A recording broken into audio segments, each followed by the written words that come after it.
my ex-wife, Jessica, came back out of nowhere, demanding that I pay her child support. 7 years ago, I was married to her. We were together for 6 years, and honestly, I thought we had a good thing going. Back then, I had come into a decent inheritance. I used the money to buy us a condo to live in, got Jessica a new car because her old one was barely holding together, and as a way of saying thanks for everything, I thought I was doing the right thing. The rest of the money went towards starting my own business. I genuinely believed we were happy. We had talked so many times about having kids and building a family together. We both wanted it, or so I thought. One evening, I came home after work. Jessica was sitting on the couch, looking serious, and motioned for me to sit down next to her. She told me she was pregnant. At first, I felt this flash of excitement for about half a second. Then it hit me, there was no way this was possible, because we were both cisgender women. I froze, and before I could say anything, I just broke down crying. I knew what it meant. She started crying too and kept apologizing, saying this could actually be a good thing. I was stunned and asked her how on earth she thought this was a good thing. Jessica told me this could be the perfect way for us to finally have the family we had always talked about. I was too drained to argue.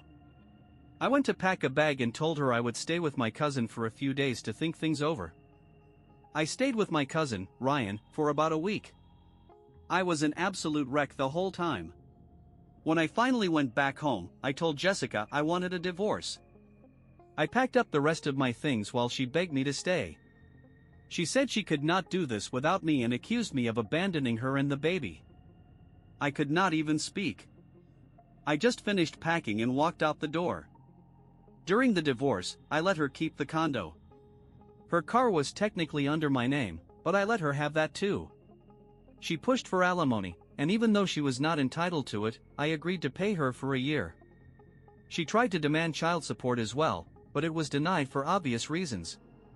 A year later, everything was finalized, and we were officially done. About a month before the divorce was finalized, I met someone new. Her name was Emily. I was hesitant about dating again, but my friends kept nudging me to give it a shot. It started off slow. I told Emily about my past, and she felt terrible for me. We went on a few dates, and things seemed to be going well. Then, all of a sudden, she stopped responding to my texts and calls for about a week. I was confused and hurt, but then she showed up at my door one day, looking upset. Emily told me she was pregnant. My first thought was, oh no, not this again. But she quickly explained that she had only just found out a few days ago. At her doctor's appointment, they told her she was about 16 weeks alone. She assured me she had not cheated, since we had only known each other for 3 months. Emily said she really liked me but understood if this was too much for me to handle and that I might not want to stick around. Then she left. I could not let her go. Despite how complicated it was, we stayed together. It took some time to figure everything out, but we made it work. Now, my business has been thriving for years. Emily and I bought a house, got married, adopted 2 kids, had 1 biological child together, and even added a dog and a cat to the mix. Her family loves me, and my family loves her. But last Saturday, Jessica reappeared, stirring up trouble again. We were at a family gathering on Emily's side at her Aunt Linda's house when Jessica showed up uninvited. She caused a scene, accusing me of being a terrible person who abandoned her and her child. She said I had left them with nothing, built a new life, and was now raising someone else's kid. She claimed that since I have money, I owed her overdue child support and went on with her rant.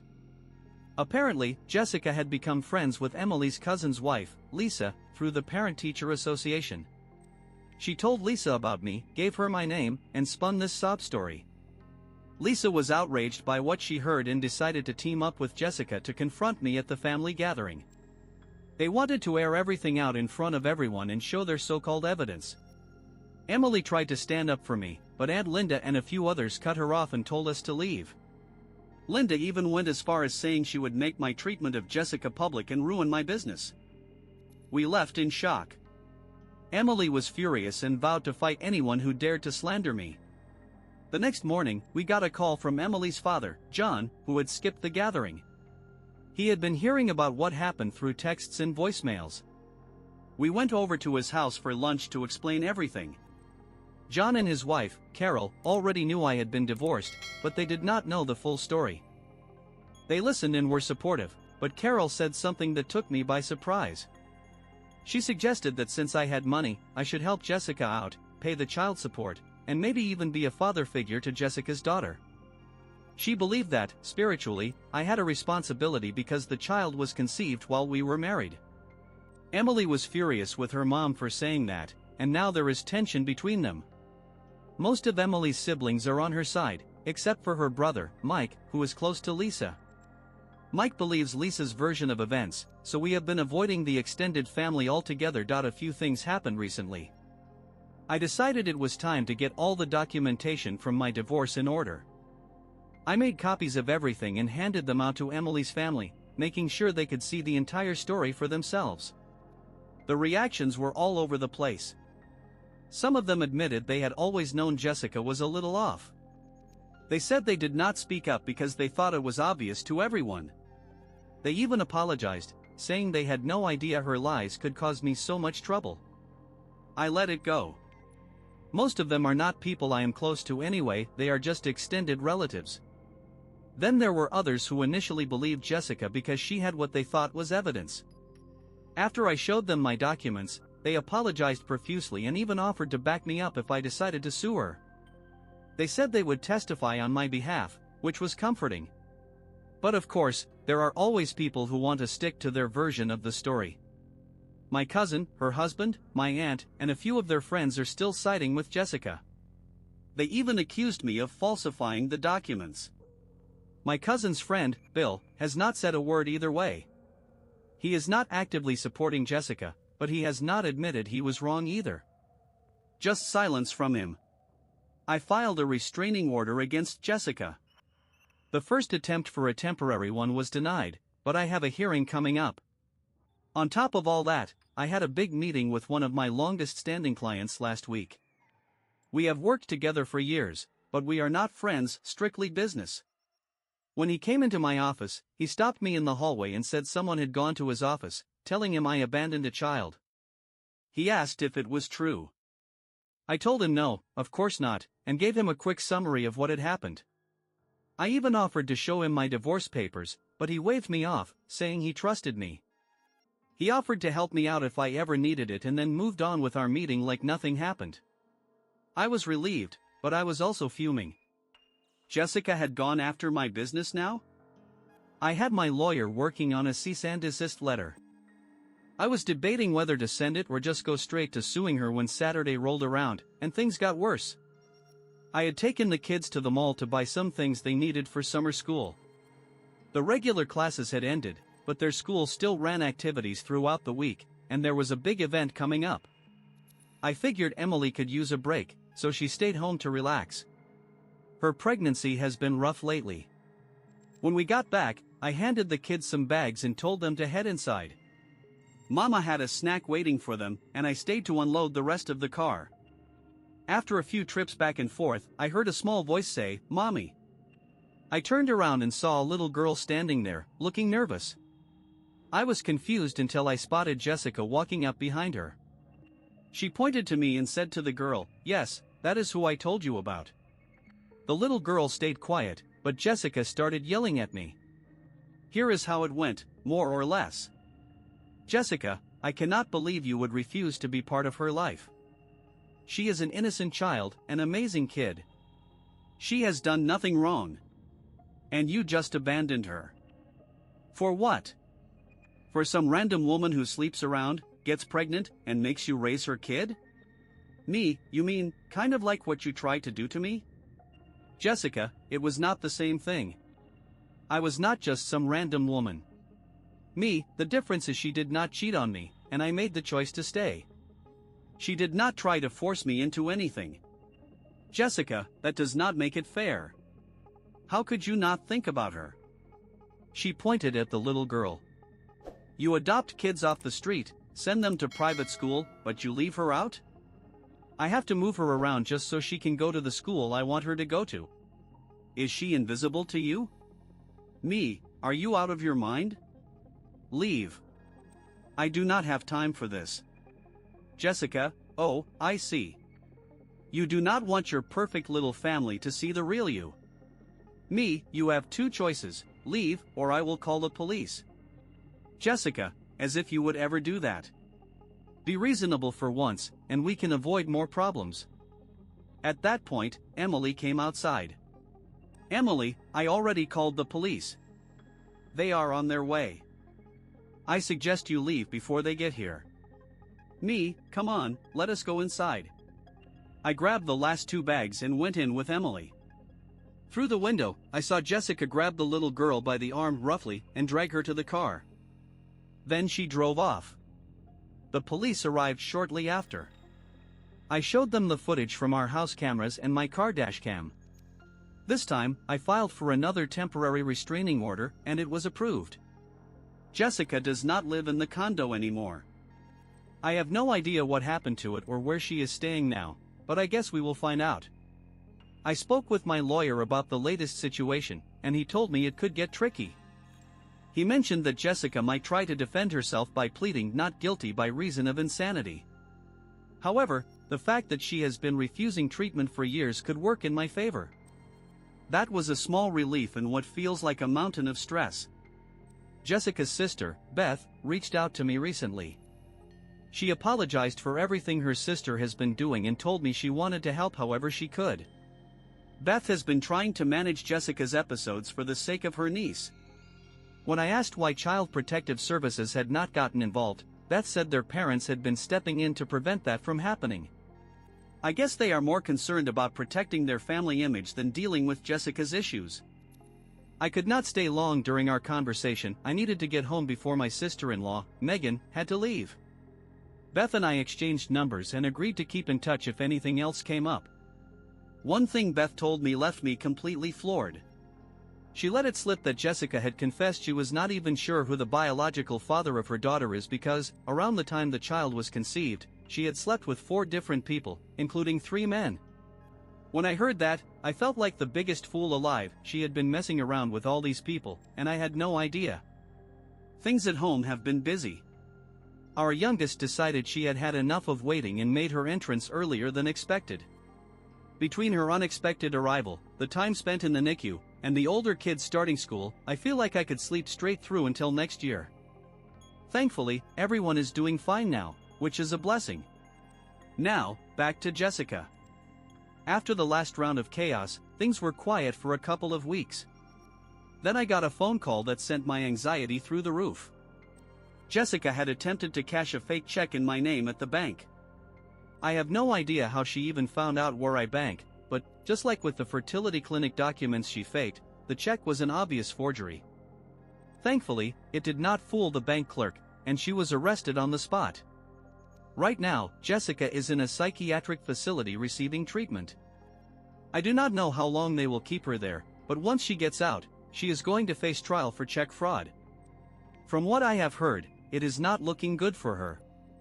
Her parents, aware of the mess she is in, begged me not to pursue any additional legal actions against her.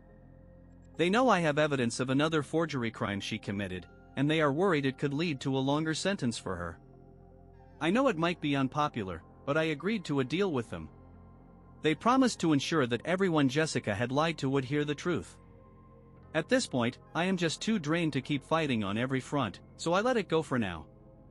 So far, they seem to be holding up their end of the bargain. As for Jessica's daughter, I am relieved to say she is currently staying with Beth. Without going into too much detail, it seems like there is no way for Jessica to regain custody in the future. Even though it is not really my business, I told Beth that if their parents ever try to take the little girl from her, I will help her fight them on it. She is doing her best to give the child a stable home, and I respect that.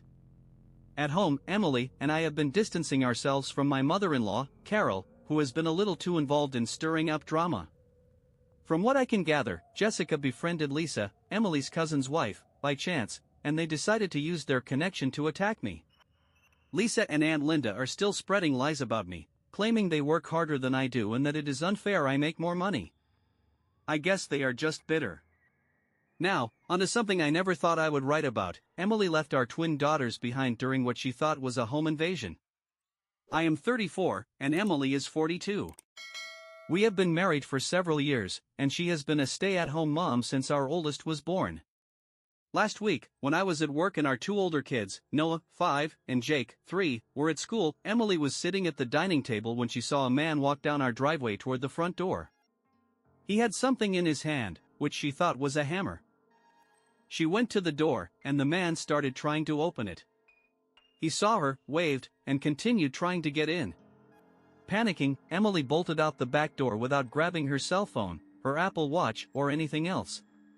Worst of all, she left our 8-month-old twin girls, Hannah and Sophie, sleeping in their cribs.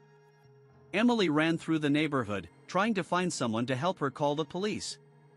Eventually, she flagged down a neighbor, who called them for her. The police arrived, searched the house, and discovered that it was all a misunderstanding. The man was actually a repair worker who was supposed to go to the neighbor's house. The neighbor had told him no one would be home and to just let himself in. He had gone to the wrong house. When Emily told me what happened, I was stunned. But what really shocked me was when she mentioned leaving the twins behind. I could not believe it. Emily has always been critical of me, constantly saying I do not do enough for the kids while she sacrifices everything for them. Yet here she was, abandoning them when she thought they were in danger. We have been having major issues in our marriage for a while now, but this has been hard for me to move past. She is treating this as one of the most traumatic experiences of her life, and while I understand she was scared, it is hard for me to feel sympathy. If that man had been dangerous, she would have left our daughters to fend for themselves just to save herself. I spent about an hour on the phone with her the day this happened, trying to console her. I tried again that evening and have been doing all the chores and childcare to help her out. Meanwhile, she has been focused on a supposed work-from-home job, which I am starting to think she is lying about, and has been going out to bars with her friends. She refuses to go to therapy, even though I set up online marriage counseling sessions for us after the kids go to sleep. She mocks me for going to therapy, saying things like, "What do you know? You are just a depression case." There is also this double standard in our relationship. If I had done something like this, she would have never forgiven me and probably filed for divorce. When we moved to our current house, she made a huge deal about how my side of the bed should be closest to the door so I could stop an attacker. I have been going to therapy for a while now, trying to make sense of everything. My wife, Emily, has mocked me about it more times than I can count. She uses it as a way to tear down my opinions, saying things like, "What do you know? You are just some depressed guy." It is clear she has no interest in seeing a therapist herself, even though she clearly needs help. The police who responded to the home invasion misunderstanding brought a social worker along with them.